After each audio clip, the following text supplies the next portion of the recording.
എനിക്ക് SFI പ്രവർത്തിച്ചതിന്റെ പേരിൽ ഇപ്പൊ അഭിമാനം തോന്നുന്നു. കാരണം അഭിജിത്ത് ഇന്ത്യയിലേക്ക് വരാൻ വേണ്ടി തീരുമാനിച്ചു.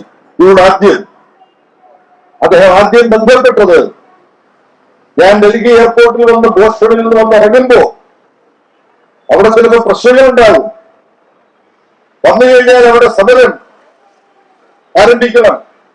അവിടെ സമരം ആരംഭിക്കുമ്പോൾ എന്റെ കൂടെ വേണ്ടത് SFI ആണ്. ഞാൻ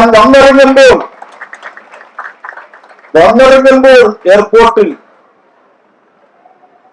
കുറച്ച് SFIക്കാർ വരണം. പിന്നെ നിങ്ങൾക്ക് ബന്ധപ്പെടാവുന്ന മറ്റ് സംഘടനകൾ AISF, ഐസാഖിനൊക്കെ ഉണ്ട്. അവരെയൊക്കെ ബന്ധപ്പെട്ട് അവരെ കൂടെ കൊണ്ടുവരണം. ഒരാൾ നിർബന്ധമായിട്ടും വേണം എന്ന് അഭിജിത്ത് പറഞ്ഞു. ആരാത്? ഐഷി ഘോഷ്, ജവഹർലാൽ നെഹ്റു യൂണിവേഴ്സിറ്റിയിലെ SFI നേതാവ്, അവിടെ ചെയർമാനായി ജയിച്ചു. ABVP-ക്കാർ ജവഹർലാൽ നെഹ്റു യൂണിവേഴ്സിറ്റിയിൽ കടന്ന് അതിക്രമങ്ങൾ കാണിക്കാൻ പോയപ്പോൾ ഗൂണ്ടകൾ വടിയായിട്ട് വരുമ്പോ ആൺസഖാക്കൾ പോയി ആണ് അതിനെ പ്രതിരോധിക്കേണ്ടതെന്നൊക്കെ സാധാരണ ചിലപ്പോൾ ചിന്തിക്കും. പക്ഷേ ഐഷി ഘോഷ് അത്തരത്തിലല്ല.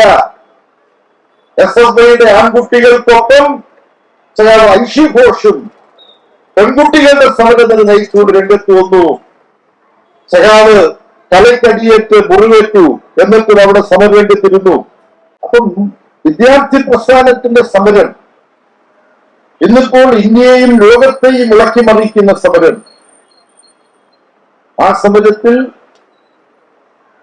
അഭിജിത്ത് ദിക്കയ്ക്ക് എത്ര പ്രധാനപ്പെട്ട പങ്കുണ്ടോ അതിന് സമാന്തരമായ പങ്ക് SFIക്കുണ്ട്, AISF-നും ഐസ പോലുള്ള സംഘടനകൾക്കും ഉണ്ട്.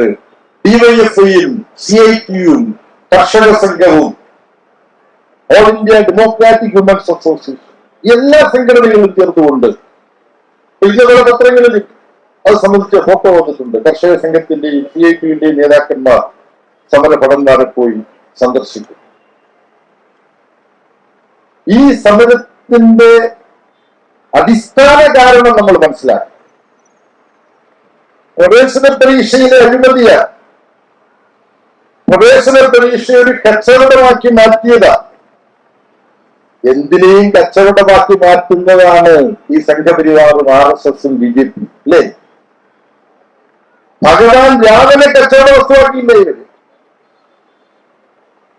അയോധ്യയിൽ രാമക്ഷേത്രം നിർമ്മിച്ച എന്തിനാണെന്ന് ഇപ്പൊ മനസ്സിലായി. വർഗീയ വിഭജനം ഉണ്ടാക്കിയ അതിലൂടെ അതവരുടെ ഒരു ലക്ഷ്യമാണ്. എന്നാൽ അവിടെ നടന്ന അഴിമതി അത് ഇന്നത്തെ വിഷയമല്ലാത്തതുകൊണ്ട് അതിലേക്ക് കിടക്കുന്നില്ല. പക്ഷെ ഇന്നത്തെ വിഷയവുമായി ബന്ധപ്പെട്ടതാണ്. എവിടെയും അഴിമതി നടത്താൻ പറ്റുമോ? അപ്പൊ ഇവിടെ ഏതോ ഒരു BJP ഓഫീസിൽ എത്രയോ കോടി രൂപ ചാക്കിൽ കൊണ്ടുപോയി കിട്ടിയതിനെ കുറിച്ച് എന്താ ഇയാൾ പറയാത്തതെന്നാണ് നിങ്ങൾ ഇപ്പൊ ആലോചിക്കുന്നത് അല്ലെ? എത്ര കോടി രൂപയാണ് ചാക്കിൽ? 25 കോടി രൂപ. ഇതെല്ലാം ടിപ്പ് ഓഫ് ദി ഐസ്ബർഗ് എന്ന് പറയും. മഞ്ഞുകെട്ട വെള്ളത്തിൽ കിടന്നാൽ അതിന്റെ 10-1 മാത്രമേ പുറത്തു വരികയുള്ളൂ. അതിന്റെ 9 ഭാഗവും 90% വെള്ളത്തിനടിയിലാണെന്ന് പറയുന്നത് പോലെ BJP അഴിമതിയുടെ ഒരു ഭാഗം മാത്രമേ വരുന്നുള്ളൂ.